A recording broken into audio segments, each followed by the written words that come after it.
what people do is they cope and convince. Let's go. Oh, I tried, but I need a work-life balance, and it's hard, and I was trying. Oh, God. Oh, God. I can't stop myself. As a person who's taking it. And there's people with no money who don't know it. It blows my mind. Which is why the winners are winners and the losers are losers. Losers do a little bit of work and rest. Winners work as hard as possible and worry they're not working hard enough. It's just a separation of personality types. That's something I said in my email. I said, you give the average man a brand new Ferrari and a road map and a coffee and a full tank of gas and tell him the destination, success. And halfway along the drive, he'll quit. How well you set it up for people. It's over 10% into the year. I wonder if anyone in the revolution sits and says, it's over 10% into the year. Am I at 10% of my goal? Because said you were going to be a millionaire when you were drunk on New Year's Eve. And you need to have 100 grand saved. Do you have 100,000? Have you even done the feedback on your own goal you made 30 short days ago? You realize that you're nowhere near it and you're not going to make it. Oh, I got the rest of the year. And then wonder what happened. You have a daily target. Not enough people look back on what they did and identify where they made a mistake. And some people will do it when they lose. But the true professionals do it when they win. When my dad was playing a chess game, he won the game. He would still analyze it and see if he could have lost, where it could have gone wrong, how he could have won faster, what mistakes he didn't, what he did well, what he did wrong, win or lose. So many people will set up a scenario where everything went wrong and go, in fact, correction, so I would say 75% of people will not ever self-analyze the situation of blaming others. If they went to jail like I did, they'd say, they put me in jail because they're liars. Fine. True. In jails, how did I get here? What did I say? Who did I piss off? Institutions want me in jail. What did I do that angered them? Me. Take absolute self-accountability and blaming any one thing else. Because if I blame everything else, I have no control. If I blame myself, I have the influence that I have control over. So 75% of people blame other people and they blame other things. I lost my business because of COVID. No, you lost the business because of you. I lost my girl because her friends were... No, you lost your girl because of you. You lost your car because of you. It was all your fault. Because that's the only thing that gives you control and power. The other 10%, I said 75, that's 85 now. Let's say the other 20%. 5% totally populous. We'll look at a situation in which they lose and they might self-analyze and they might try and learn from the loss and they try and find the feedback involved in the loss to make sure they don't lose again, which is obviously not analyzing. And the top 5%, the absolute highest echelon, people who are going to analyze every decision they're going to make, win or lose. I analyze things to see where you went where. See where it went wrong, see where it worked. You need to analyze your whole life. You're like these things. You know what I always found is the one thing that was always amazing to me? This happened to me just the other day. I'm driving down 59 minutes. And it rained. Dark. And it's cold. And I see people at a bus stop. And I'm at a traffic light. It's freezing. And there's rain. Let's go, guys. On 10th of August. Less than 2 weeks. I'm fight on Town TV. Let's go. Because the worst thing about the bus isn't the bus. It's the time you wait for the bus. Time is money. You're going to sit down there for 45 minutes. Waste your time to sit and you feel panic. This was nothing that's amazing. I don't feel motivated. Neither do I sometimes. You're not going to always you have to do it anyway. If you're not like doing it all the time, there would be no magic to it. The magic that you're doing regardless of how you feel. You don't need motivation. You have a duty to not be a loser anymore because the whole sky is closing. I think most normal people understand who the how's the economy. They say it's impossible. I can't pay my bills. I can't afford a house. I can't afford a mortgage. I'm never going to get rich this way. They understand all of this, but they're not paying. And people are sitting around going, "Oh yeah, the economy's bad, but maybe if we vote for this, who are you going to vote for that's going to put money in your pocket?" Come along and say, here's why. Nobody. Still got to pay your council tax. Still a brokey. Nobody cares. No one you vote for is going to change it. It's going to get worse. It's going to continue. And you know the boat is going to sink, and you're not panicking. That's why I kind of catch myself. And one of the things I try very hard not to do is become elitist.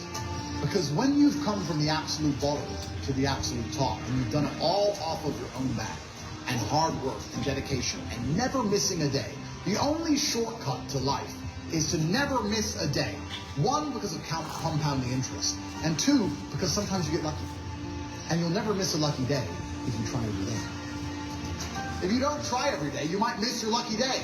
Woo! And that's what you don't understand. If you never miss a day, and you never don't try, and you're always on time, was I late today? No, on time, and you try and improve every aspect of your life, and you're a professional, and you try and make sure that you analyze your decisions, you give yourself feedback, you don't make mistakes, you're not lazy, and you try and you make it to the top. You end up elitist, because you look at the people down below and you're like, well, why didn't you try?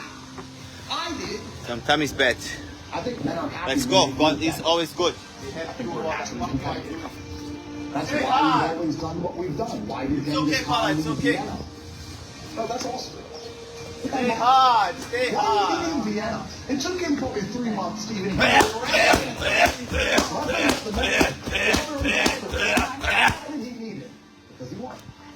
Why do I need the stuff I have? Because other people can't have it. And I think that's what and you're going to respect yourself if you look around and you have things other people don't have. Why do I walk into the showroom and buy 2 available cars? I don't want it. This is one man's dream, and now one man can't buy it. Why do you do it for?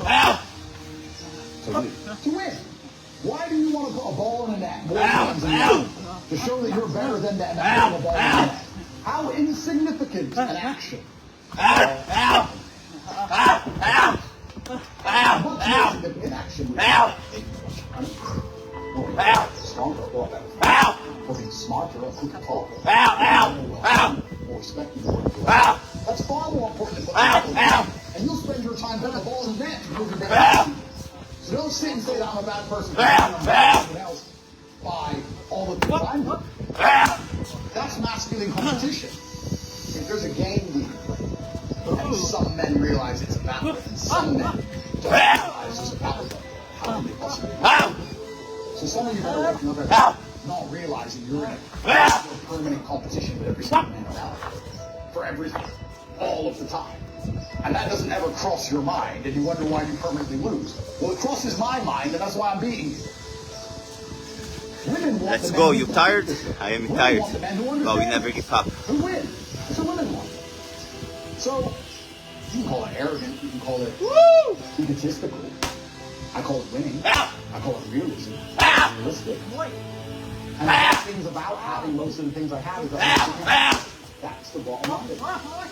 This is the reason why billionaires buy a bigger yacht than billionaires.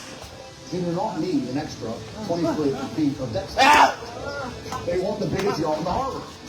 It's the reason why they buy one of one Picasso.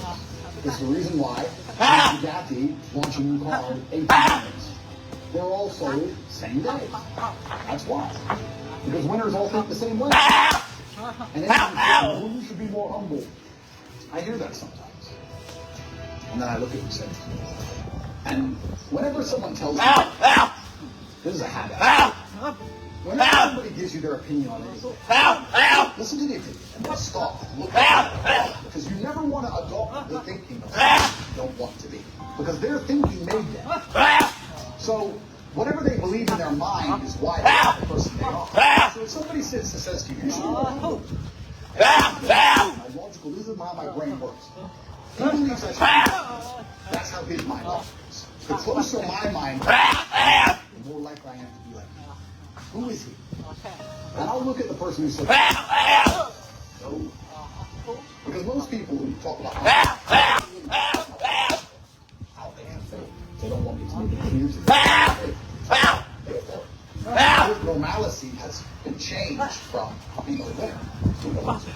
In the 60s, men worked in a factory, unskilled, ways. You can afford a house, you can afford a car, you can afford a garbage in school. Your wife will respect you.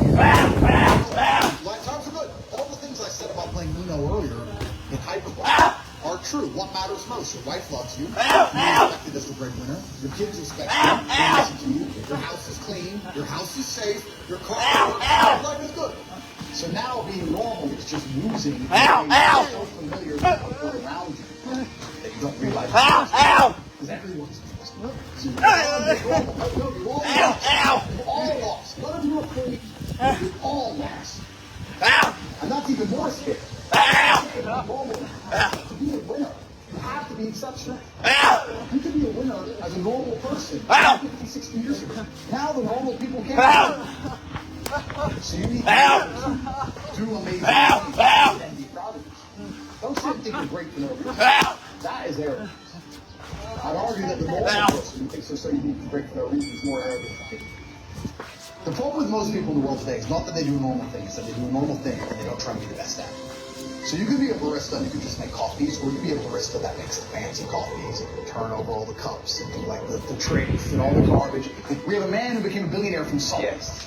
From salt. You can all put salt on, he did it the best. Bam. So the first thing you need to do is get very good at making coffees. First thing. Be able to do it in a fancy way. Then you need to solicit attention. When you can make coffees in a fancy way, you can hire a videographer. You can then begin to make fancy coffees in a fancy way, and you can make it look good with a finalized product, and you can get a nice video made that's well cut with some fancy music. You can begin to put them on Instagram and solicit people to watch your Instagram. Now you have attention. How do you then turn that attention into money after you began to show your fancy coffees? Well, you could, let's say, put together a course or an academy or write a book on the magic of coffee or the secrets of coffee. And you put a mystery on it. Don't say, I'll teach you how to make coffee. You'll say, the secrets of coffee. You have a link in your Instagram page, $9. You tell people the secrets how to make coffee. You can start to sell that for $9. You make a couple hundred or a couple thousand, not too much, but you continue to make fancy coffee, people continue to go to your Instagram page, you're now selling the secrets of how to make coffee. Then, after people start knowing you as being a barista, you start to make these $9, you have $20,000, $30,000 in the bank. What you can do is launch your own coffee brand. You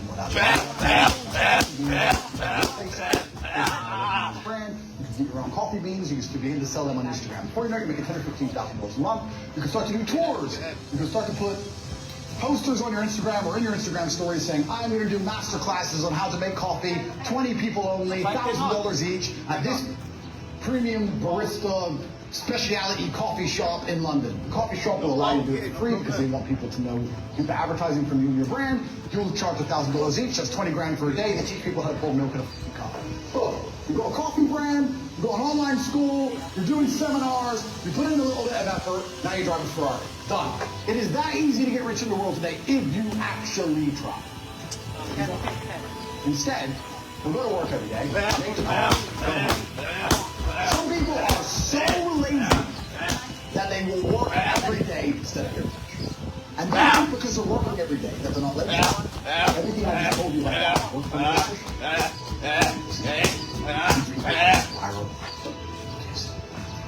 make some money. So, I think the best mental model for man is to understand that you cannot be normal. You need to be exceptional. You need to do exceptional things. That ties into the exceptional good and the exceptional bad. Which means you need to be hard on yourself and deal with the exceptional bad. You start to do all these things, they're all compound. Everything I said across all these all tie into each other. And you end up in one result. You end up in one place. Which is brutal competence, brutal masculine competence. There's nowhere else to go. Nothing will save you besides your own brutal competence. So I believe that getting rich is one of the best things you can possibly do to help save you.